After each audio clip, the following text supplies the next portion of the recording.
विस्तार से चर्चा करेंगे हिसार के आर्य समाज मंदिर सोसाइटी में चल रहे उस विवाद की जिसने पूरे प्रदेश को झकझोर कर रख दिया। जी हां, एक सदी पहले लाला चंदूलाल तयाल ने शिक्षा के प्रसार के लिए 8 एकड़ जमीन दान की थी। इसी जमीन पर सीएवी स्कूल, डीएन मॉडल स्कूल और जगन्नाथ कन्या विद्यालय बने, लेकिन आज 2 स्कूल बंद हैं और दान की संपत्ति पर 700 से 800 करोड़ रुपए के भ्रष्टाचार के आरोप लगे हैं।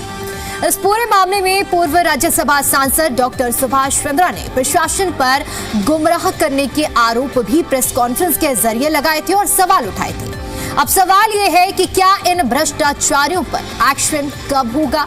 हरियाणा को जवाब देना होगा में हम इन्हीं सवालों के जवाब तराशेंगे और हर एक पहलू को समझेंगे, लेकिन उससे पहले इसी से जुड़ी हुई एक रिपोर्ट आपको दिखाते हैं। हरियाणा के हिसार में नागौरी गेट स्थित आर्य समाज मंदिर सोसाइटी आज विवादों के घेरे में है। एक सदी पहले समाज सेवी लाला चंदूलाल तयाल ने शिक्षा के प्रसार के लिए करीब 8 एकड़ जमीन दान में दी थी।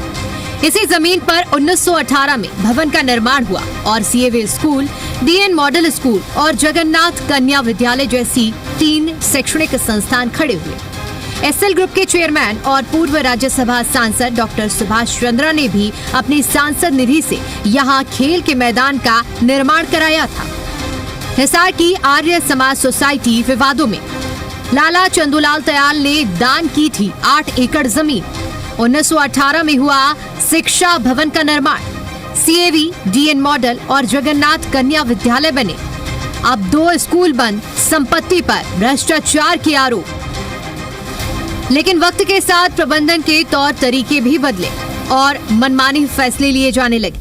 नतीजा ये हुआ कि 2 शैक्षणिक संस्थान बंद हो गए और वहां पढ़ने वाले बच्चों के साथ साथ पूर्व छात्र भी अपनी पीड़ा जाहिर करने लगे।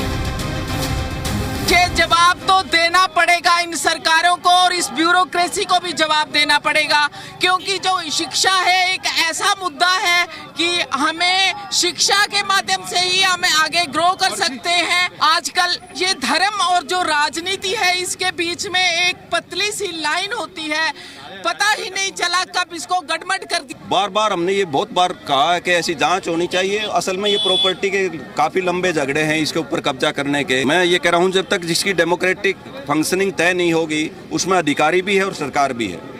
अब अधिकारियों से तो बहुत बार मिल लिए, जब स्कूल बंद हुआ उस टाइम भी मिले थे। डीसी का, एसडीएम का, कमिश्नर का कोई रोल इसमें बनता है, वो अपना रोल प्ले नहीं करते। यही चाहते हैं कि स्कूल तो बंद बिल्कुल ना हो, ठीक है, क्योंकि बच्चों की पढ़ाई जो है वो खराब नहीं होनी चाहिए। भ्रष्टाचार के गंभीर आरोप। 450 दुकानों के नाम पर 50 करोड़ का घोटाला। जमीन बेचकर 700-800 करोड़ के भ्रष्टाचार का आरोप। कागजों में सिर्फ 154 सदस्य दर्ज। 30 परिवारों के 8-8, 10-10 सदस्य बनाए गए। वहीं समाज सेवी सोमेश और खाप प्रवक्ता कुलदीप पुनिया समेत कई सामाजिक संगठनों ने चेतावनी दी है कि अगर 23 जुलाई तक संस्था के एडमिनिस्ट्रेटर नियुक्त नहीं हुआ तो 24 जुलाई से पूरे हरियाणा में बड़ा आंदोलन छेड़ा जाएगा। राज्यसभा के पूर्व सांसद आदरणीय डॉक्टर सुभाष चंद्रा जी ने भी सरकार को एक समय सीमा दी थी, उससे पूर्व में मैंने भी समय सीमा दी थी और आज हम सबकी भी मांग यही है कि 23 तारीख तक जो है हरियाणा सरकार यहाँ पर एडमिनिस्ट्रेटर नियुक्त कर दे। उसके अलावा अगर नियुक्त नहीं करते हैं तो हम 24 तारीख से धरना शुरू करेंगे। इस पूरे मामले की तह तक जाने के लिए जी मीडिया की टीम खुद हिसार पहुंची, जहां स्कूल के हेडमास्टर को भी इस विवाद की जानकारी नहीं थी। जिला रजिस्ट्रार कार्यालय से भी संतोषजनक जवाब नहीं मिला। सवाल अब उन सब से जो प्रशासनिक तौर पर इसके जिम्मेदार हैं।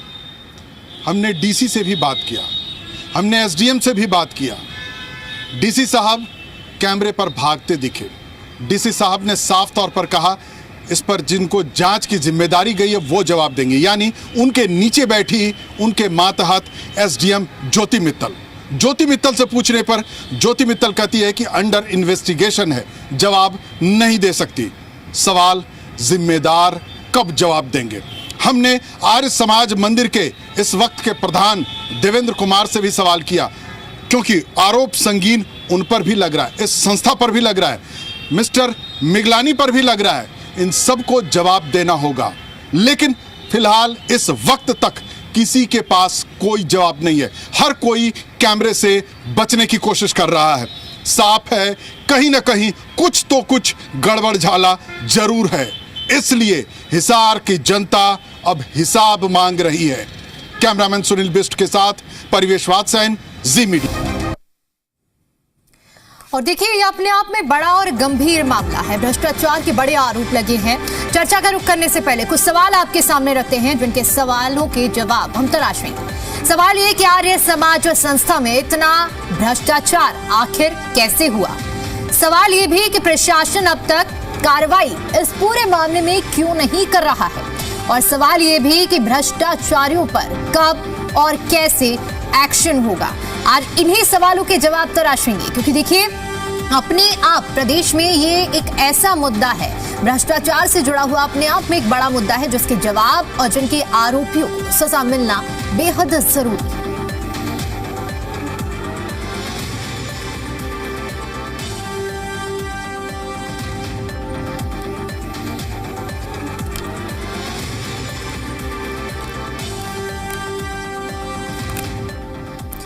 और चलिए अब इसी मुद्दे पर चर्चा का रुख करते हैं। हमारे साथ कुछ खास मेहमान जुड़ चुके हैं, जिनसे मैं आपका परिचय करा देती हूं। हमारे साथ संदीप हिंदुस्तानी जी जुड़ चुके हैं, प्रवक्ता हैं भारतीय जनता पार्टी से। पृथ्वीराज भाट जी हमारे साथ जुड़ चुके हैं, प्रवक्ता हैं कांग्रेस पार्टी से। सुमेश कुमार जी हमारे साथ अब से कुछ ही देर बाद जुड़ेंगे, पूर्व सरपंच हैं। और परिवेश जी मीडिया संवाददाता भी हमारे साथ जुड़ चुके हैं। आप सभी का मैं बहुत बहुत स्वागत करती हूं आज की इस चर्चा में। शुरुआत परिवेश में आपके साथ ही करना चाहूंगी और आपसे समझना चाहूंगी, क्योंकि आप हिसार में इस वक्त मौजूद हैं। वहां ग्राउंड लेवल पर जो रियलिटी है, आप एक एक चीजों को वहां पर देख रहे हैं। ऐसे में सवाल यह है कि वास्तविक स्थिति आप खुद बताइए, और आपके आसपास जो लोग अभी इस वक्त मौजूद हैं आपके साथ, उनसे भी उनकी जुबानी सुनवाइए कि इस पूरे मामले में कैसे अनियमितताएं और भ्रष्टाचार का इतना बड़ा गड़बड़झाला सामने आया। देखिए, सबसे बड़ी जो बात है वो ये कि इतने संगीन आरोप लग रहे हैं आर्य समाज मंदिर सोसाइटी के ऊपर पे, जो एक ऐतिहासिक हिसार का एक ऐतिहासिक संस्था है, उस पर इतने संगीन आरोप लग रहे हैं। जो जिम्मेदार हैं, यानी इस जिले के जो जिला अधिकारी हैं, वो जवाब नहीं देते। जिनको जांच सौंपा गया है, जो इस पूरी कमेटी की चेयरमैन हैं एसडीएम ज्योति मित्तल, वो जवाब नहीं देती हैं। जिनके ऊपर संगीन आरोप लगा है, एक जिम्मेदार मीडिया हाउस होने के नाते हमने उनसे भी सवाल किया, उनसे भी पूछा कि आपके ऊपर ऐसे संगीन आरोप लग रहे हैं, आप कुछ बोलते क्यों नहीं? सबका एक ही जवाब है, वक्त आने पर बताएंगे। लेकिन मैं इन सब के पास जा रहा हूं, जो हमारे जो इन्वेस्टिगेशन है, जो हम कागजों को लेके घूम रहे हैं, वो कागजों के पूरे बंडल लेके इनके पास जा रहा हूं कि इन कागजों का जवाब चाहिए।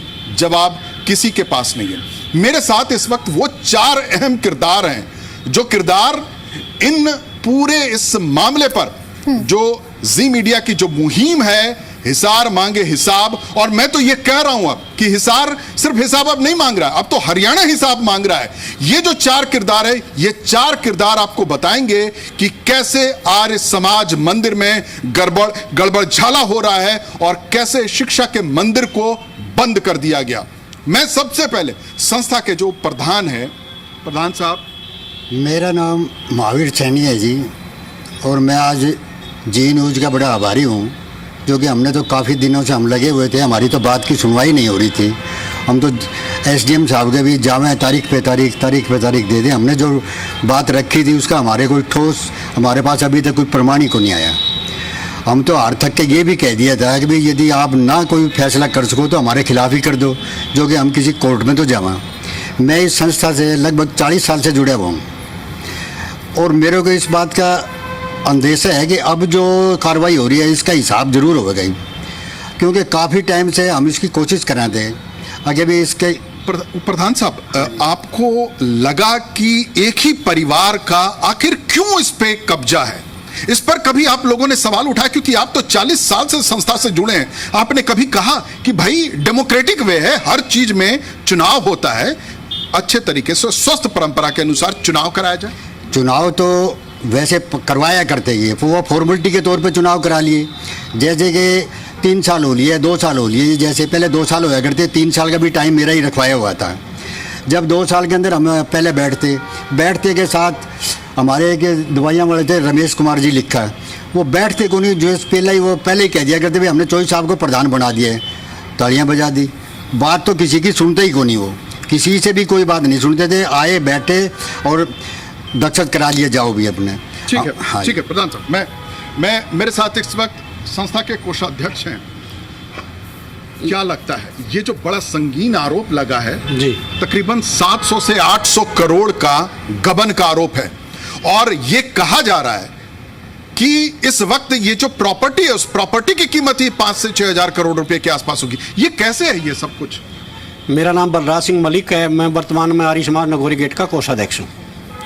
बड़ा दुर्भाग्य है कि मैं बचपन से आर्य समाज से जुड़ा हूँ, और इस आर्य समाज में लगभग मेरे को 40 साल हो गए आते जाते। विभिन्न प्रेस प्रवक्ता 10-12 साल रहा हूँ, मंत्री रहा हूँ, और एक कार्यकर्ता के तौर पे मैंने काम किया है। फिर मुझे जो है पद मिले, लेकिन आर्य समाज के अंदर मोनोपोली चल रही है। जो पिताजी ने किया वो बेटा भी यही चाहता है कि मैं पिताजी ने जो काम किए वो मैं करूं।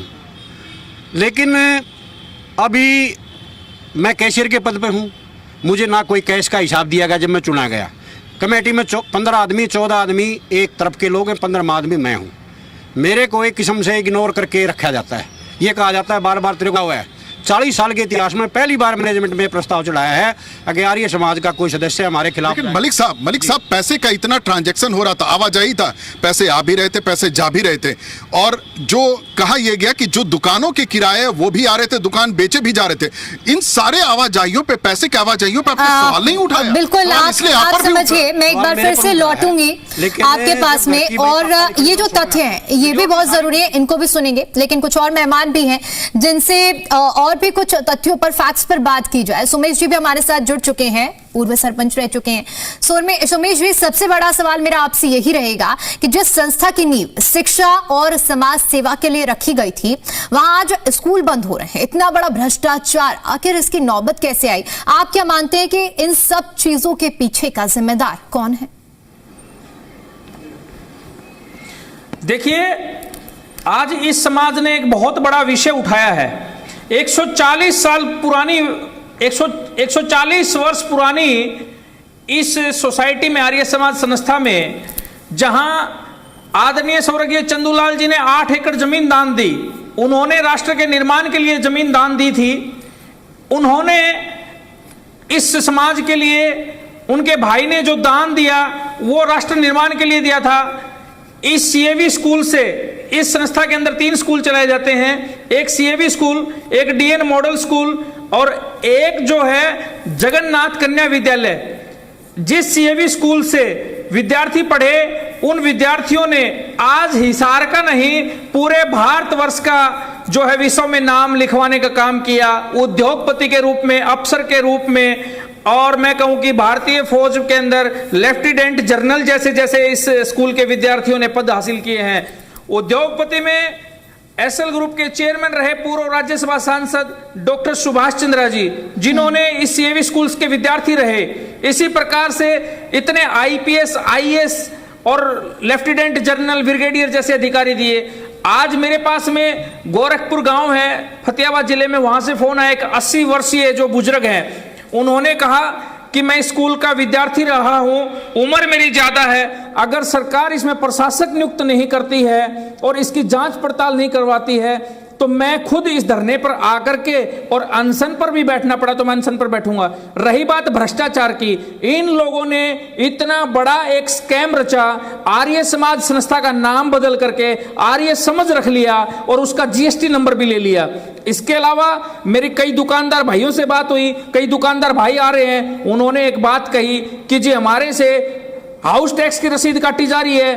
3 दुकानें कोर्ट से, माननीय न्यायालय से झूठ बोल करके खाली कराई गई कि हमने इसमें सामाजिक कार्यों के लिए लैब बनानी है, और उनको लैब न बना करके उनको किसी अपने निजी व्यक्तियों को दे दी गई। वो आने पौने दामों में। इसी प्रकार से दूसरा आरोप, एक भाई ने एक दुकान के ऊपर, आजकल हरियाणा सरकार, भारत सरकार ये कहती है कि सोलर ऊर्जा का उपयोग करो, उसने छत के ऊपर सोलर ऊर्जा लगाने के लिए कही तो उसको कहा कि तेरा सोलर ऊर्जा का ऊपर छत का किराया अलग से चलेगा, 3-3 किराए चलेंगे और 3.5 लाख में स्कूल का मैनेजमेंट का खर्चा चल सकता है। बिल्कुल सोमेश जी, बहुत सारी अनियमितताएं हैं जिन पर चर्चा करना बहुत जरूरी है। मैं लौटती हूँ आपके पास में।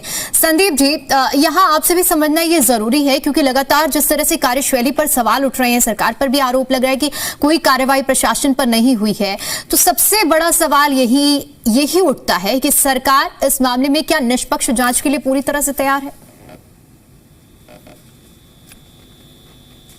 संदीप हिंदुस्तानी जी, आपसे मेरा सवाल है, अनम्यूट कर लीजिए सर, आपकी आवाज नहीं पहुंच पा रही है। जी नमस्कार दीपिका जी, सुन पा रहे हैं मुझे? जी देखिए, अभी आपके जो ग्राउंड की रिपोर्ट है वो भी अभी सुनने को मिली है और बाकी के प्रवक्ता साथी ने भी कुछ विषय रखे हैं। तो अब आर्य समाज सोसाइटी के नाम से एक अलग नाम में थोड़ा सा करेक्शन करके एक अलग सोसाइटी बनाई गई है और उसके माध्यम से किस किस प्रकार से गतिविधियां हुई, तो मीडिया के माध्यम से ही ये चीजें अभी संज्ञान में आई हैं।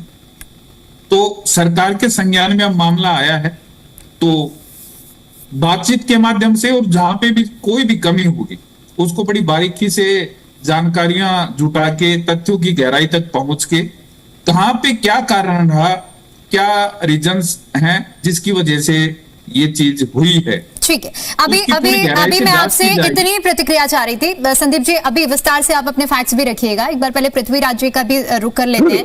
पृथ्वीराज जी, मैं आपसे भी समझना चाहूंगी, आरोप जिस तरह से कार्यशैली पर लग रहे हैं, भ्रष्टाचार के आरोप लग रहे हैं, बड़ा सवाल तो ये उठता है कि आज का घोटाला नहीं, आज का भ्रष्टाचार नहीं, अगर जांच की आंच पहुंचेगी तो हर एक सरकारें इसकी जद में आएंगी। कांग्रेस क्या मानती है इस घोटाले पर, क्या कहेंगे आप? देखिए दीपिका जी, आपका बहुत बहुत धन्यवाद और जितने मेरे पैनलिस्ट बैठे हैं दोस्त, इनका नमस्कार, आपके जो दर्शक हैं उनको मेरा नमस्कार। मैं सिर्फ आपसे ये कहूंगा दीपिका जी, ये जो घोटालों की और खासकर इन संस्थाएं, मंदिर, धर्मशाला जिनके ऊपर हमारे देश पर डिपेंड कर, इनके अंदर ये घोटालों की बाढ़ कैसे आ गई है? ऐसा क्या हो गया हमारे देश में? आप जहां पर भी देखो ये इन घोटालों की बाढ़ आई हुई है और इनसे लोग रोज पूछते क्या है। ये तो हमारे सुभाष चंद्रा जी जो है, इनकी अंतर आत्मा ने उनको जगाया और उनको कहा है कि ये घोटाला अच्छा नहीं है आम जनता के लिए, आम लोगों के लिए, जो लोग इन संस्था से पढ़कर निकले, जो इन संस्था से लोग जो जुड़े हैं, तो उनकी आत्मा ने। और सुभाष चंद्रा जी ने ये कहा है अपने बयान में, 1 से 1.5 साल पहले मैंने ये मुद्दा उठाया है, लेकिन उनके किसी भी ऐसे जो प्रशासनिक अधिकारी, किसी ने इस मुद्दे को मतलब गहनता से नहीं लिया और उसको एक हल्के में लेकर के छोड़ दिया है। और ये कह रहे हैं कि ये अभी की बात नहीं है, 1.5 साल पहले की, ये उन्हीं के बयान में अभी सुन रहा था। उनकी आत्मा ने उनको जगाने की कोशिश की और सरकार ने उनकी बात पर ध्यान ही नहीं दिया, उनको ये पता ही नहीं कि वो क्या कह रहे हैं। तो देखिए, आप इन घोटालों की बात करोगे तो आप राम मंदिर से शुरू हो जाइए। आज हिंदुस्तान पूरे का पूरा हिंदुस्तान में करप्ट लोगों की एक बहार सी आ गई है। और ये आई कहां से, शुरुआत कहां से हुई है? देखिए, हमारे देश के प्रधानमंत्री ये कहते थे कि मेरे देश में ना खाऊंगा ना खाने दूंगा, लेकिन खाने वालों की लाइन खुद ही इन्होंने लगा ली है। आप देखिए, शुभेंदु अधिकारी कौन है जिनके ऊपर बीजेपी ने खुद आरोप लगाए थे, आज वो भ्रष्टाचारियों को कहां बिठा दिया? मुख्यमंत्री पद पर बिठा दिया। डॉक्टर हेमंता शर्मा को किसने बिठाया, जिसके ऊपर घोटालों के आरोप भारतीय जनता पार्टी ने रख दिए। ठीक है, आप इसे अगर पूरे एक अयोध्या से भी कनेक्ट कर रहे हैं और पूरे भ्रष्टाचार का जो ये मुद्दा है, वाकई चर्चा का ये विषय है। क्योंकि यहाँ पर समय एक छोटे से ब्रेक का हो रहा है, सबसे बड़ा विरोधाभास आप क्या महसूस कर पा रहे हैं और जो प्रतिनिधि अपनी आगे की बात रख रहे हैं वो भी सुनाइएगा। मैं इसके जो सबसे इंपॉर्टेंट किरदार है, स्कूल कैसे बंद हुआ, क्योंकि एक शिक्षा का मंदिर बंद हुआ है। वो स्कूल जिसकी अपनी एक विरासत है, उस स्कूल को अचानक से बिना बताए सब लोगों से, सारे प्रिंसिपल, टीचर, स्टाफ, सबको निकाल दिया गया। उस स्कूल के सचिव हैं राधे श्याम जी मेरे साथ, कैसे अचानक से ये फैसला हुआ और सब कुछ बंद हो गया? ये 2024 के अंदर स्कूल को बंद कर दिया गया। ना तो एज ए सेक्रेटरी में से कहीं साइन कराए गए, ना में से कोई सलाह ली गई। जितने भी टीचर्स थे उनको लेटर देवेंद्र सैनी जो प्रधान थे सीएवी संस्था के, उन्होंने उनको इशू कर दिया। पता नहीं क्या कारण हुआ, क्या कारण नहीं हुआ। स्कूल बहुत अच्छी तरीके से चल रहा था, लेकिन इसके पीछे उनका मकसद क्या था ये मुझे आज तक समझ नहीं आया। जबकि स्कूल के अंदर फाइनेंस की कोई कमी नहीं थी। स्कूल के अंदर मौजूदा अब भी 2 करोड़ रुपए पंजाब नेशनल बैंक के अंदर एफडी है, प्लस 5 लाख रुपए 216 दुकानों का रेंट आता है। लेकिन इनकी मंशा क्या थी? अच्छा, जिन पे आपके जो आरोप हैं उनके तरफ से ये सुनने में आया कि जो आर्य समाज के संस्थापक मंदिर के प्रबंधक हैं उनके तरफ से ये सुनने में आया कि जी बच्चे कम हो रहे थे और फंड की कमी हो रही थी। बच्चे तो इन्होंने जान के कम किए थे, क्योंकि जब कोई प्रिंसिपल स्टेज पर खड़ा होकर ये कहेगा कि भाई हम आगे स्कूल बंद करने जा रहे हैं, आप कहीं एडमिशन ले लो, तो बच्चे तो आप ही कम होंगे। इनकी मंशा यही थी। इन्होंने पहले सेवी प्राइमरी स्कूल को बंद किया, यहाँ जो नगोरी गेट पे चलता था उसको शिफ्ट किया वहाँ पे। उसके बाद इनकी सबसे पहले निगाह पड़ी डीएन मॉडल स्कूल पे, जो कि एक ऐतिहासिक स्कूल था जिसमें अच्छे अच्छे बच्चे पढ़ते हैं, अच्छे घरों के। अच्छा, मैं सचिव साहब, मैं एक चीज समझना चाहता हूँ, आखिर ये क्यों किया जा रहा था? एक जो बड़ा इंपॉर्टेंट सवाल है ना, जो हिसार ही नहीं हरियाणा के दर्शक सुनना चाहते हैं, आखिर ये क्यों खेला जा रहा है ऐसा खेल? देखो जी, इनकी मंशा तो जमीन की तरफ है ही, लेकिन ज़मीन को ये बेच नहीं सकते, क्योंकि ये ज़मीन जो है तायल ख़ानदान की डोनेटेड की ज़मीन है, मैं बताऊँ आपको। और रही बात ये जो ये दुकानें हैं ये बाकायदा शिफ्ट होती हैं, एक कभी ले लेगा कोई ले लेगा, क्या पकड़ी है क्या पकड़ी नहीं। ये ठीक है कि मैं 2016 से यहाँ सचिव रहा हूँ, मेरे से भी गलतियाँ हुई हैं, ये नहीं मेरे से गलतियाँ नहीं हुई। मैंने इस बात को पहले ही उठा देना चाहिए था कि भाई यहाँ ये गड़बड़ियाँ हैं, लेकिन चलो देर आए दुरुस्त आए। लेकिन स्कूल बंद करने के पीछे मंशा इनकी जो ये लैंड है ये है। और भी मैं आपको बता देता हूँ, 2016 में इन्होंने इस स्कूल को डीएवी को देने की कोशिश की, लेकिन डीएवी ने जब इनसे कागज़ मांगे तो ये कागज़ पूरे नहीं कर पाए। प्रस्ताव भी पास हुआ आर्य समाज नगोरी गेट के हिसार में, उस पर साइन है चौधरी रसिंह सैनी, बजरंग दास। ये जो डीएवी जिसकी आप बात कर रहे हैं, ये दयानंद एंग्लो वैदिक जो नेशनल लेवल पर जो राष्ट्रीय स्तर की संस्था है, ये उससे एफिलिएशन की आप बात कर रहे हैं? जी सर, जी सर, जी सर, जी सर, उसको देने की इन्होंने कोशिश की, लेकिन उन्होंने पैर पीछे हटा लिया, क्योंकि इसके कागजात ये कागजात पूरे नहीं कर पाए। वो इतनी बड़ी संस्था बगैर कागजात के पूरे कैसे हैंड ओवर कर लेगी, तो उन लोगों ने उसको बैक मार दिया। और इसके बाद इन्होंने बीच में एक सुझाव भी छेड़ा कि भाई इस संस्था को हम रेंट पे देते हैं, स्कूल को किसी को ठेके पे देते हैं, लेकिन उसका हम लोगों ने ऑब्जेक्शन किया, महावीर जी ने। अच्छा, मैं एक बड़ा बारीक सा चीज समझना चाहता हूं कि क्या इसके बाद ही जब डीएवी से इनको स्कूल नहीं ले पाया, तो फिर उसके बाद ही, क्योंकि डीएवी ने जो रिक्वायरमेंट जारी किए थे वो ये पूरा नहीं कर पाए, उसके बाद ही ये आर्य समाज मंदिर से आर्य समझ बना? देखो, ये तो मैं नहीं बता पाता कि आर्य समाज से आर्य समझ कैसे बना। ये तो डॉक्यूमेंट्स ही बता सकते हैं, लेकिन मुझे यूँ पता है कि इसको कभी आर्य समाज मंदिर कहते हैं, कभी आर्य समझ कहते हैं, कभी कुछ कहते हैं। ठीक है, मैं समझता हूँ डॉक्यूमेंट्स वाले, मतलब यहाँ जो अधिवक्ता हैं, मैं अधिवक्ता साहब से समझना चाहता हूँ, गोयल साहब हैं जी, ये कैसे हुआ? ये सब कुछ सारा गड़बड़ झाला जो है, ये कागजों का हेर फेर करके कैसे किया गया? ये कागजों का हेरफेर अब इस संस्था का दुर्भाग्य कहें या इन संस्थापक इनके जो प्रधान हैं उनकी क्या मंशा है वो तो वही बता सकते हैं। बट इसको 4 नामों से जानते हैं जो कागज बोलते हैं। आर्य समाज, जो इन्होंने बाद में बदल के आर्य समझ कर दिया, और आर्य समझ को बाद में आर्य समझ को भी जीएसटी लिया, और उसके अलावा इसको आर्य समाज मंदिर मार्केट भी कहा जाता है, और इसका फाउंडेशन स्टोन जो लाइंग है वो है स्वामी विरजानंद मार्केट। तो अब ये समझ नहीं आता ये लोग इससे करना क्या चाहते हैं। एक संस्था और 4 नाम, मतलब आप सवाल जीएसटी पर भी उठा रहे हैं, यानी कि देश से टैक्स चोरी का भी सवाल आप उठा रहे हैं? बिल्कुल, टैक्स चोरी है इनके भाई खातों में। मैंने इनका 2014 से लेकर 2024 तक की बैलेंस शीट खंगाली है, उसमें जीएसटी का गबन रहा है। काफी हद तक इन्होंने जीएसटी डिपार्टमेंट को पूरा जीएसटी प्रॉपरली नहीं भरा है। दूसरी चीज जो है, जीएसटी जो इन्होंने लिया हुआ है वो उसमें कागज जो लगाए हैं वो आर्य समाज मंदिर के नाम के बायलॉज हैं, और जीएसटी इशू कराया आर्य समाज के नाम से। जीएसटी इशू कराने में ही जबकि सोसाइटीज के जो बायलॉज होते हैं वो साफ कहते हैं कि जब आप किसी संस्था को बदलते हैं तो उस संस्था के लिए जो अलग से आप बायलॉज बनाएंगे उसको फुलफिल करेंगे। ये संस्था के बायलॉज बार बार चेंज करते रहते हैं। इन्होंने जीएसटी के अंदर जो इसका संस्था को दिखाया है, इसमें दिखाई हैं दुकानें हैं, मगर जीएसटी का HSN कोड जो इशू हुआ है वो होटल और रूम्स के है कि जो यहाँ दुकानदार किराए पे बैठे हैं वो होटल के कमरों में बैठे हैं।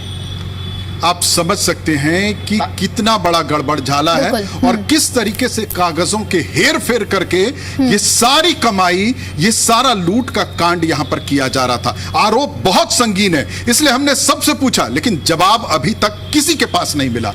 सारे सबूत और सारे कागज हमारे पास हैं जो गवर्नमेंट महकमे से मिले हैं। सारे डॉक्यूमेंट गवर्नमेंट के महकमे के अंदर हैं, सभी के पास। रजिस्ट्रार ऑफ सोसाइटी के पास अवेलेबल हैं, जीएसटी डिपार्टमेंट के पास अवेलेबल हैं। आर्य समाज के पास फिर भी उतने नहीं है। 2014 से पहले के रिकॉर्ड तो रजिस्ट्रार ऑफ सोसाइटी के पास भी नहीं है। 1951 की संस्था आर्य समाज बनी हुई रजिस्ट्रार से, और वो संस्था आज ये हालात हैं कि ये लोग दुकानदारों को परेशान करते हैं। बेसिक अम्यूनिटीज नहीं है, पानी का कनेक्शन नहीं है सेकंड बिल्डिंग के अंदर, ना वहाँ पे टॉयलेट की व्यवस्था थी। वहाँ पे बिजली का कनेक्शन नया लेना हो तो वो बिजली विभाग हमसे मांगता है ओरिजिनल रजिस्ट्री लाइए। ये हालात हैं। मैं जरा सबसे बुजुर्ग उप प्रधान रह चुके सचिव के, मैं जरा इनसे समझता हूँ। सैनी साहब, हाँ जी, ये जो इतना सब कुछ हो रहा था, आप लोगों ने बार बार आगाह नहीं किया इनको कि ये क्यों कर रहे हो ऐसा? ये ऐसे है जी, जब पहले 1990 से जब चौधरी साहब थे नहीं प्रधान, तो उस टाइम में वो मंत्री बने थे, ये हमारे हिसार के मंत्री बने थे। लोग जो है नहीं उनके सामने बोले को नहीं करते, वो जैसे ही भी बाद में पीछे से तो लोग क्या करते ये गलत है जी गलत है, तो उनके सामने कोई बोलता को नहीं, जैसे हाँ में हाँ मिलाते रहते। अब चौधरी साहब के गुजरने के बाद में फिर हमने ये आवाज़ उठानी शुरू करी है। जब हमने आवाज़ उठानी शुरू करी थी हमने कोई निकालने की कोशिश कर ली। अच्छा, एक बात मेरे समझ में नहीं आई, मैंने जो हमारा इसका सेक्रेटरी है समाज का नरेंद्र पाल मिगलानी, मैंने पीछे एक बारी ये मीटिंग हुई थी 24 के अंदर, मैंने कहा था मिगलानी जी आप एक बात बताओ, आप 15 साल से इसका सेक्रेटरी बन रहे हो, आप समाज के भी सेक्रेटरी हो, जगन्नाथ स्कूल के भी सेक्रेटरी हो, और जगन्नाथ स्कूल का ये प्रधान है या इसका समाज का भी प्रधान है, और इसका जो प्रधान जगन्नाथ स्कूल का प्रधान है वो इनका जीजा है सुभाष। तो क्या 3 ही आदमी हैं कि इस संस्था के अंदर, और कोई आदमी नहीं? मतलब आप कह रहे हो कि एक परिवार, एक कुनबा है जो इस पूरी संस्था को, जो हिसार की विरासत उसको हैंडल कर रहा है। हैंडल सिर्फ एक ही तो परिवार है जी। ये जो मिगलानी है ये तो उनका वो है, इस तो बोलता ही को नहीं। मेरे को तो चौधरी साहब बना गए थे, अरे तू 85 साल का आदमी हो जा, मेरे सामने बात नहीं करेगा, वो मेरे देखते ही चल पड़े। मैं उसने कहूँ मिगलानी जी आप इतने बड़े आदमी हो रहे हो, मैंने भी इतने साल हो गए आते नहीं, एक बात आप झूठ क्यों बोलो, मैं क्या करा मैं बोलते एक काम करे ना करे तो तू छोड़ के चले जा। अरे झूठा बात की झूठी बात की हाँ करने लग रहा, कोई तरीका है तेरा? अब प्रधान भी जो है मतलब स्कूल के ही प्रधान ये हैं कि जवाब किसी के पास नहीं है। जो समिति के अंदर जो सदस्य थे वो भी सवाल उठाते थे, लेकिन उनकी भी बातों को नहीं सुना जाता था। मलिक साहब जी, आखिर इन प्रतिनिधियों की ओर से कही गई हैं, इतने संगीन आरोप लगा रहे हैं। चौधरी सिंह सैनी जी पूर्व मंत्री रहे हैं। जी। बिल्कुल, आप बात पूरी कीजिए परिवेश जी। मैं मलिक साहब, मैं ये समझना चाहता हूं कि आखिर प्रशासन इतने लंबे समय से, पूर्व सांसद डॉक्टर सुभाष चंद्रा जी ने भी, उन्होंने भी सवाल उठाया, लेकिन उस सवाल पर लगातार प्रशासन को जवाब देना चाहिए था। प्रशासन को आकर के जो जांच कमेटी बनी उस पर जवाब देना था। आखिर क्यों सबके सब चुप बैठे हैं? ऐसा है जी, मैं फर्म सोसाइटी रजिस्ट्रार के ऑफिस में गया, वो ये बोलते हैं कि आपके आर्य समाज ये कहता है ना, तो हमारी कोई जवाब देते लेटरों का, हमने उनको जुर्माना भी लगा लिया, वो मानते ही नहीं किसी इंस्टीट्यूशन को, गवर्नमेंट की संस्था को। और रहा मेरा जवाब, भाई मैंने लिख के दिया, मैं कोषाध्यक्ष हूँ, मेरे से कोई साइन नहीं करवा रहे, अपनी मोनोपोली कर रहे हैं, अपनी मनमर्जी के चेक साइन कर रहे हैं। तो उन्होंने कहा कि आपके कैशियर की जरूरत नहीं है, प्रधान और सेक्रेटरी हम काफ़ी हैं, हम अपने आप ही चला लेंगे आर्य समाज को, कैशियर की हमें कोई जरूरत नहीं है। ये मेरे को वर्बल वो है वहाँ से प्रशासन जो ये खिलवाड़ कर रही है, डब्बे की तरह घुमा रही है। डीसी साहब कुछ और कहते हैं, जो चेयरमैन, जो कमेटी की चेयरमैन वो कुछ और कहती है। ये क्या? रजिस्ट्रार चुप बैठा है। रजिस्ट्रार चुप बैठा है। आदरणीय एसडीएम महोदय से भी मैंने प्रार्थना की कि हम 8 बार आपके पास पेशियों पर आ चुके हैं, आप हमारा फैसला कीजिए, हमारी सुनवाई कीजिए, जो हमने आरोप लगाए हैं। कहते जी आपने भी साइन कर दिए चेक के। मैंने कहा भी 14 आदमियों से 15 आदमी, मैं कैशियर हूँ, 14 आदमी उनके हैं। वो बार बार मेरे को ये प्रेशर देते हैं, माँ बाप को निकाल देंगे अगर हमारे कहने अनुसार साइन नहीं करेंगे। मेरे से भी 4 लाख के एक चेक के ऊपर जो रोहतक के अंदर डोनेट किया गया है संस्था के अंदर, उस पर साइन है। 1,40,000 रुपये एक राजस्थान की संस्था में। अच्छा मलिक साहब, आपने तो अपना एक तरीके से जीवन पर्यंत आपने इस संस्था को दिया है। मैं ये समझना चाहता हूँ संस्था के अंदर जो सदस्य हैं, ये भी सवाल मैं सुन रहा हूँ कि जो मेंबर्स हैं वो भी मेंबर फर्जी तरीके से उन्होंने ऐड कर रखा है ताकि उन्हीं के द्वारा दिखाते हैं कि ये कमेटी तैयार की गई। आर्य समाज के जो है 153 मेंबर थे जो ऑन रिकॉर्ड इनके पास है। नए पुराने का मुझे नहीं मालूम क्योंकि हमें तो कोई रिकॉर्ड दिखाता नहीं। उसमें से 20 आदमी गुजर गए हैं, 130 के लगभग मेंबर हैं। उनमें से परमात्मा को मैं ये कहता हूँ कि एक भी बंदा आर्य समाज के सत्संग में, संध्या हवन में, प्रोग्राम में नहीं आता। फर्जी मेंबर है, सिर्फ ये दबदबा दिखाने के लिए। समाज का, आर्य समाज मंदिर का जो उद्देश्य था उस उद्देश्य से कोसों दूर है। वो लोग जो बनाए हुए मेंबर हैं, आर्य समाज से कोई लेना देना नहीं। महत्वपूर्ण बातें हैं और ये तथ्य अपने आप में कई बड़े सवाल आर्य समाज संस्थान की कार्यशैली पर, इस भ्रष्टाचार पर उठा रहे हैं। बहुत शुक्रिया आपका ग्राउंड जीरो से सारी जानकारी और इन प्रतिनिधियों की महत्वपूर्ण जो बातें हैं वो हमारे दर्शकों तक पहुंचाने के लिए बहुत शुक्रिया। अब सोमेश जी, मैं आपका रुख करूंगी। आप लोगों ने जो डेडलाइन दी है 23 तारीख की, अगर 23 तारीख तक जो स्थिति आप लोग जिस हिसाब से आंक रहे हैं, अगर चीजें नहीं होती हैं तो फिर उसके बाद आप लोग क्या रास्ता अपनाने वाले हैं?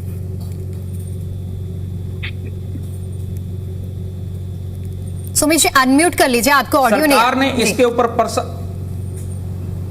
मेरा ऑडियो अभी आ रहा है? जी जी जी।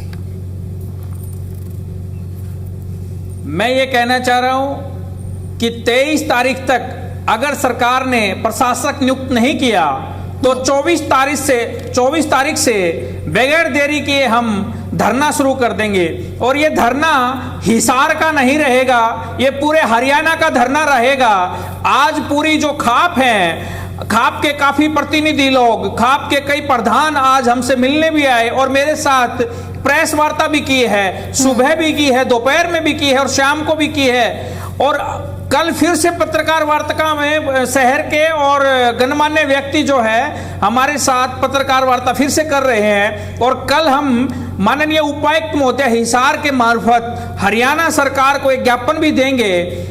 यही नहीं, अगर सरकार फिर भी नहीं मानी, धरना शुरू करने के बाद भी नहीं मानी, तो अगर हमें अनशन भी करना पड़ा तो अनशन करने के लिए भी हम तैयार हैं। मतलब सोमेश जी, कुल मिलाकर संदेश पूरा है, तैयारियां पूरी है कि मांगे माननी पड़ेगी और नहीं माना जाता है तो आप कहना चाह रहे हैं प्रदेश व्यापी आंदोलन करेंगे आप लोग। ठीक है, मैं लौटूंगी आपके पास में। संदीप जी, ऐसा कैसे प्रदेश व्यापी आंदोलन होगा? जी ठीक है। संदीप जी, ऐसा कैसे हो सकता है? एक संस्थान जो कि दान धर्म के लिहाज से बनाई गई, उसके नाम बदले गए। सबसे बड़ा तथ्य, अभी अगर आपने लोगों की बात सुनी होगी, उन प्रतिनिधियों की बात सुनी होगी, जीएसटी में हेरफेर, सरकार के राजस्व को नुकसान तक पहुंचाया गया है और प्रशासन ने उनके कानों में जूं तक नहीं रेंगी। देखिए दीपिका जी, सभी की बातों को बड़े ध्यान से सुना और जो आर्य समाज सोसाइटी के जो कोषाध्यक्ष हैं उन्होंने अपनी बात रखी, जो स्कूल के सचिव हैं, सेक्रेटरी, उन्होंने भी अपनी बात रखी। इसके अलावा जो इनके लॉयर हैं इन्होंने भी बात रखी, दूसरे प्रवक्ता उन्होंने भी रखी। तो ये बहुत ही एक जांच का विषय है, क्या कमियां रही हैं, क्या खामियां रही हैं, क्या नाम बदल के दूसरा अकाउंट ओपन किया गया है, उस अकाउंट से क्या दूसरे लोगों को जो रेंट के ऊपर दुकानें दी गई हैं, ये पैसा कहाँ जा रहा है, किस से लिया जा रहा था, किसको दिया जा रहा है, किस अकाउंट में लिया जा रहा है, ये सब सारी की सारी चीजें, सभी तथ्यों को जुटा के और तभी इसके ऊपर कोई ना कोई जो भी कार्रवाई है वो हो पाएगी। तो सरकार के संज्ञान में अभी मामला आया है और जैसा कि बताया गया कि जो आर्य समाज सोसाइटी है, जो इसकी चेयरपर्सन है, और इन्होंने बताया कि डीसी के भी संज्ञान में मामला डाला गया है। तो ये मामला कब से चल रहा है, कितने समय से चल रहा है? 2024 में इन्होंने बताया कि स्कूल बंद कर दिया गया था, बंद करने के बाद किस क्या क्या चीजें हुई हैं। तो ऐसा तो है नहीं कि अभी का मामला है, बहुत पुराना मामला है। तो हर चीज के तथ्य जुटा के, सभी साक्ष्य जुटा के और तभी इसके ऊपर कुछ न कुछ जो है संदीप जी वो बहुत चीजें सटीक पंजाब में जवाब लाए दीजिएगा जो सवाल मैं आपसे पूछने जा रही हूँ। अभी सुमेश जी हमारे साथ में जो बैठे हुए हैं वो प्रतिनिधित्व कर रहे हैं सभी खापों का, उन लोगों का जिन्होंने आवाज उठाई है इस मुद्दे पर, इस भ्रष्टाचार पर। उनका कहना है कि 23 तारीख तक हमने डेडलाइन दी है, अगर हमारी बातों को माना जाता है तो ठीक है, नहीं तो प्रदेश व्यापी आंदोलन, इसके साथ साथ वो हड़ताल तक की बात कर रहे हैं, अनशन तक की बात कर रहे हैं। तो क्या ये मान लिया जाए कि 23 तारीख से पहले क्योंकि अब बहुत ज्यादा दिन नहीं बचे इस तारीख में, बातें मान ली जाएंगी, मांगे मान ली जाएंगी? देखिए दीपिका जी, जो भी आर्य समाज सोसाइटी से जुड़े हुए लोग हैं, जितने भी लोग हैं, जितने भी सदस्य हैं, जितने भी इनके मैनेजमेंट के लोग हैं, सभी से सिलसिलेवार तरीके से बातचीत की जाएगी, तथ्य जुटाए जाएंगे। तथ्य जुटाने में कितना समय लगता है वो एक अलग विषय रहेगा, लेकिन सरकार की तरफ से हर प्रक्रिया को बड़ी पारदर्शी तरीके से किया जाएगा, ठीक है, ये मैं आपको विश्वास दिलाता हूं। ठीक है। पृथ्वीराज जी, आप कितने प्रतिशत इस बात से सहमत हैं, इत्तेफाक रखते हैं कि जो अब भ्रष्टाचार हो गया है, उजागर किया गया है, इस पर पूरे पारदर्शी तरीके से कार्रवाई की बात कही जा रही है, लेकिन दूसरी तरफ अब सवाल ये भी उठता है कि अगर इतनी लंबे समय से भ्रष्टाचार हो रहा है तो इसकी जांच की आंच सिर्फ एक सरकार तक नहीं पहुंचेगी। देखिए, सत्ता में आप लोग भी रहे हैं, विपक्ष में आप हैं, विपक्ष की भी जिम्मेदारी बनती है कि अगर इस तरह की कहीं से अनियमितताएं सामने आ रही हैं तो उन्हें उजागर किया जाए। देखिए दीपिका जी, ठीक है, जो मेरे भाई बोल रहे थे मैं सबकी बात सुन रहा हूँ और इनकी अंतरात्मा ने इनको जगाया है, तो ये भ्रष्टाचार की जो बातें सामने आई है और इन्हीं के लोग हैं जो उनकी अंतरात्मा ने उनको जगाया है। 10 अप्रैल 1875 को स्वामी दयानंद सरस्वती द्वारा मुंबई में ब्रिटिश सरकार में इस आर्य समाज की स्थापना हुई थी। आप देखिए, ब्रिटिश सरकार, अंग्रेजों का शासन होने के बावजूद भी उस समय यहाँ पर भ्रष्टाचार नहीं हुआ, लेकिन हिंदू शासन होने के बाद यहाँ पर भ्रष्टाचार हुआ है। और कुछ लोगों ने सैनी समाज का नाम बदनाम करने की कोशिश की है, जैसे देवेंद्र जी सैनी ने इस समाज का नाम का फायदा उठा करके ये घपलेबाजी के अंदर इनका हाथ है, जैसे नरेंद्र पाल मेघनानी जी। मैं कहता हूँ आज इन लोगों ने सैनी समाज का फायदा उठा करके ये इस मुद्दे को उठाया, लेकिन सैनी सरकार ही चुप क्यों बैठी है? मैं ये कहता हूँ अगर शासन चाहे तो प्रशासन काम क्यों नहीं करेगा? दीपिका जी, आप जानते हैं इस बात को, अगर शासन चाहे तो कोई बड़ी बात नहीं है, ऐसे मुद्दे। मतलब आप कह रहे हैं कि ये मिलीभगत, आप कह रहे हैं कि शासन और प्रशासन में एक मिलीभगत है जिसकी वजह से ये हो रहा है? देखिए दीपिका जी, हमारा जो देश है ना, आज आप देख लीजिए, ये तो आपके चैनल का मैं बहुत बहुत धन्यवाद करता हूँ, जैसे मुद्दे उठाते, वरना बहुत से चैनल ऐसे मुद्दों को दिखाते ही नहीं है। आज हमारा देश आंदोलनों से जूझ रहा है। किस चीज के लिए आंदोलन नहीं हो रहा? किसान आंदोलन कर रहा है, हमारा स्टूडेंट है वो आंदोलन कर रहा है, नौजवान आंदोलन कर रहा है, बहुत से आंदोलन हो रहा है। हमारा देश आती हूँ सुमेश जी, मैं आती हूँ, बात पूरी हो जाए जी। ठीक है, सुमेश जी, फाइनल कमेंट के साथ अपनी बात भी कंक्लूड करिएगा। देखिए, मेरी हरियाणा के मुख्यमंत्री नायब सिंह सैनी जी से और शिक्षा मंत्री महिपाल ढांडा जी से प्रार्थना है कि वो इसके ऊपर 23 तारीख तक प्रशासक नियुक्त करा दें और उसकी जांच करवाएं। मुख्यमंत्री नायब सिंह सैनी जी इस बात को भली भांति समझें कि एक समाज का मुद्दा है और पूरे हरियाणा का मुद्दा है, ये कोई छोटा विषय नहीं है। सामाजिक संस्था के अंदर भ्रष्टाचार हुआ है, सामाजिक संस्था को बेचने की कगार पर पहुंचा दिया इन्होंने, बेचने की तैयारी कर रखी है, 4 नामों से इनकी रजिस्ट्रेशन करवाई गई है, यह सब जांच का विषय है। इसलिए एक परिवार का स्वर्गीय हरि सिंह सैनी जी, बाबूजी ने जो कार्यकाल निभाया, आज वो इस दुनिया में नहीं है, लेकिन उनके बाद उनके पुत्र देवेंद्र सैनी जी चला रहे हैं। इसके अलावा क्या कोई इस संस्था के अंदर कोई ऐसा व्यक्ति नहीं है? क्या हिसार शहर के अंदर ऐसा व्यक्ति तो नहीं है जो इसकी कमान संभाल के? इसमें चुनाव कराने चाहिए, इसमें पारदर्शिता लानी चाहिए। ये मेरी हरियाणा बहुत जरूरी है कि अगर ऐसे किसी भी संस्थान का गठन किया जाए तो उसमें बिल्कुल पारदर्शिता होनी बहुत जरूरी है।